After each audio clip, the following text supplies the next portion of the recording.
Hello, my loves. My name is Eloise Sky. I'm a connection, empowerment, and relationship coach. And I'm here today to talk about why you go out with or chase people who you know are not good for you.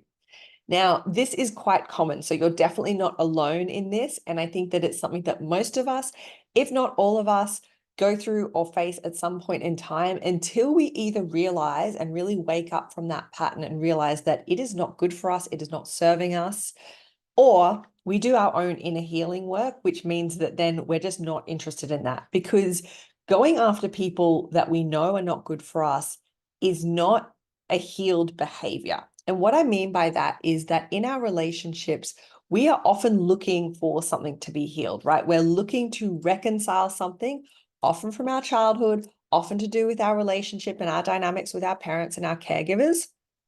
And once we actually do the work to heal that, then we're not going to be interested in these things that are really, the writing's on the wall that is probably going to end in disaster. So if you're looking to heal these patterns, I've got a free resource on my website called Heal Your Heart. That is a journal. It's about 10 questions that goes quite deep into looking at your past and your behaviors and how you can reconcile those to move forward and create the relationship that you actually want. I'm going to go through a couple of the types of not good for us people that we go for and why that is the case for every one of those. So with all of these, really ask yourself, what am I trying to fill? What am I trying to reconcile? What am I trying to do by this behavior? So the first one is unavailable people. People who are either in relationships, people who either don't want the same things as you and have told you that, or people who do not live where you live. And so long distance relationships, right? I'm not saying that long distance relationships can't work, but if you are someone that wants someone that is not on the other side of the world or wherever, then that's your choice to make. So when we chase people who are unavailable, often it is because we believe or we're trying to tell ourselves that we can change them. We can change their mind about us, right? We can make them available. They'll see how wonderful we are. Or that, one day, if I give it enough time, everything will finally come together.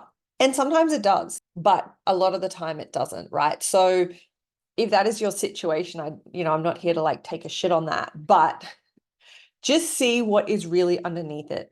So what is underneath this behavior of chasing unavailable people is often a lack of belief that we can have someone that is fully available to us. So perhaps you had a parent who wasn't around a lot of the time or any of the time. And so you feel like that kind of almost like breadcrumb, like not fully present, not fully showing up for you, not fully there for you feels normal, and maybe it feels safe. The second one is people who do not like us back. So when we go off into fantasy land, we know someone doesn't like us back. Maybe it's a crush on someone from afar, right? Maybe like a colleague or like just someone that someone that's kind of in your periphery, but you're not actually going to make the move to tell them that you like them. And so it remains this kind of distant fantasy. What that fantasy actually is a distraction and a disassociation, right? Because we can just like build this whole entire relationship and this whole entire scenario that is not grounded in reality, right? Because your connection to this person is very limited. And it's not going to go there because either you're not going to take the steps to show your interest, or they've already told you that they're not interested in you. And you're, again, like the previous one, you're just kind of seeing like, maybe one day they'll see how wonderful I am. Maybe one day I'll change their mind. Maybe if I just like sit here and wait, like sooner or later, they're going to like finally see me and see what we could be. So this one is actually a tactic that avoids real intimacy and real connection, right? Because it's one thing to be in a relationship in your head with someone who is like over there, and it is a completely different kettle of fish to be in a real relationship with someone, with a person who is being a person and building that intimacy and that connection. So often it can be a fear of intimacy and connection. And again, perhaps you did not have real, true intimate and connected relationships as you were growing up, that really allowed you to be seen in your full self and appreciated and valued in your full self. Because again, this person doesn't want to be with you, so they don't see you in your full magic of how you're wanting to be seen and how you're trying to be seen. So maybe you feel like you don't have or haven't had people that really see you in that way. But regardless of that, your truth is that you are worthy of someone that is fully into you, right? That is not like 1 foot in, 1 foot out, or like 0 feet in. That is fully there and fully going to show up for you. Okay, and the third one is red flags. So everyone's red flags are different, so I'm not going to name them. But when you see something and you're like, that's, but you're still taking steps towards this person, a lot of the time it's the belief that we can fix them, or we can change them, or we can heal them in some way, or we can rescue them.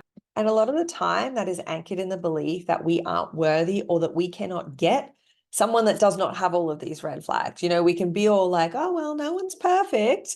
And whilst that is true, there are levels to this, right? And as I said, everyone's red flags are different. So one person's trash is another person's treasure, which is harsh but true, right? So the things that you see are red flags, it's just indicating that that is not in alignment with you. Maybe it's not in alignment with your values. Maybe it's something that, you know, your intuition is telling you is a little bit concerning about this person.